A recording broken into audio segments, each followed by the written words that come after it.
Well, ladies and gentlemen, if you are worried about the state of your business since the recession, you're in the right room. If your business is doing relatively well, but a small voice in the back of your mind is saying, we could be doing more, you are in the right room. If your business is absolutely flying, and that same voice is saying, we should be taking advantage of this momentum to take ourselves to the next level, what should we be doing? Congratulations, you are in the right room. Welcome. Today we are going to be talking about how to add an extra zero to your bottom line. We have a fair amount of time that we're going to be spending together here today, and I'd like to just check the nature of the people in this room. Who fits this description? Your business, or the business that you're involved in, did not exist prior to an act of your willpower. Who fits that description? Okay, most of the people around the room. That's fantastic. So the majority of people in the room are business owners. For the rest of the people in the room who are not business owners, today I'd like to invite you to use an interesting psychology. I want you to own the brand that you represent. I'd like you to position yourself today as the person who can make the big decisions for your company going forward, and think of the organization in that way. Take psychological ownership over it. Entrepreneurs put together two events. The first one was the how to start your business.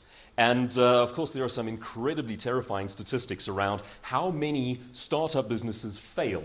And in fact, if you were listening to some of the radio stations this morning, some of the talk stations mentioned that we are statistically and measurably, it is more difficult now to do business in South Africa than it was last year. It's actually getting worse. In spite of government's insistence that organizations like yours are the backbone of our economy and are the solution to poverty. So, in a climate like that, we need all the help we can get. We need all the principles that we can possibly use to make this machine move forward and do the best that we possibly can. I wonder if you remember what it was like starting up your business. There are a couple of analogies that I've heard that really appeal to me. The first one is the angry weasel analogy. The angry weasel analogy says starting up your own business is like greasing up a weasel, which causes it to be angry, and then chasing it across a field. And your goal is to catch the weasel before both you and the weasel die of dehydration. The second analogy for starting up your own business is it's like building the Starship Enterprise out of Lego in a darkened room with the lights off. You know how the Starship Enterprise looks. You've got all the right bricks, but when the door closes and the lights go out, actually putting one brick on top of another turns out to be much more challenging than you ever expected. And the final one, and this is perhaps the one that I think most people can relate to, it's like carrying a leaking bucket across a finish line. And you have taken everything that you can gather, all the water that you can get your paws on, and you've put it into this bucket, and you have to make it across that finish line before the bucket empties. And the bucket is hemorrhaging water. If you make it across the line, you've survived. 50% of people, 50% of companies do not make it across that line. If you get across there and you still have enough water, congratulations, you're into year 2, after which most businesses fail as well. Does any of that sound familiar to you? All right, well, today we are going to be talking about how to add an extra zero to your income. And what I'd like to do is just take you back to that moment in your mind where you first came up with your business idea. This brand, this business that exists today and which you are representing at your table. Where did it start? What was Genesis for you? I think for most people, the answer is usually quite surprising. We don't tend to think of these things in a strategic meeting where 4 people sat down and said, let's think of a business that we can begin. It happens in strange and arbitrary ways. It might be on the treadmill at gym. It could be in the shower at home. And often the part of your mind that was most deeply involved in coming up with this idea is not the part that deals with numbers and logic and sequencing. It's that part of your brain that goes, you know what would be awesome if? You know what I could do? And by virtue of the fact that you're in this room, you took that next step. You said, I'm going to do that awesome idea.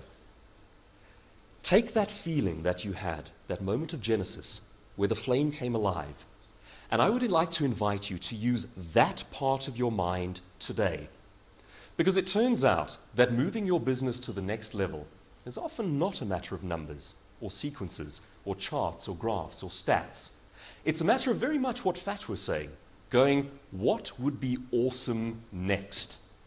And there are reasons why business works that way today, and we will go into some of them in quite some depth. So, let's talk about the audacity factor that you need in your business. And in fact, I would like to invite you to think a little bit about how bold you have to be to survive in an economy like this one. The audacity factor goes like this. There was nothing. One day I woke up and I had an idea, and today there is a business. Once again, I'd like to invite you to think about how much you have developed out of the nothing, the chasm that existed before. How far has your business come? Because if you're like me, or like most of the people in this room, the startup phase was a case of having your nose stuck in the machinery. You probably had long days, you probably had very little sleep, you were probably getting up very early in the morning, and you had your nose stuck in the machinery for so long that you haven't had the chance to think strategically. That is your opportunity today. In fact, time is generally the worst problem that we face. We know that we have to take our minds out of the machinery and think more broadly, with a broader view, about our business, but we don't find the time to do it. We've set aside a few hours for you to do that today. And the value, of course, is this. We will take you through what you need to be asking yourself. Some good news about our process. There will be no charts, no graphs, no stats, no facts, no figures, no long-term MBA studies. We are just people talking about the businesses we've grown and how to make more money through that channel. I'll do a few simple things today. I'll tell you some fascinating stories. I'll share with you some sound principles that can grow your business to the next level.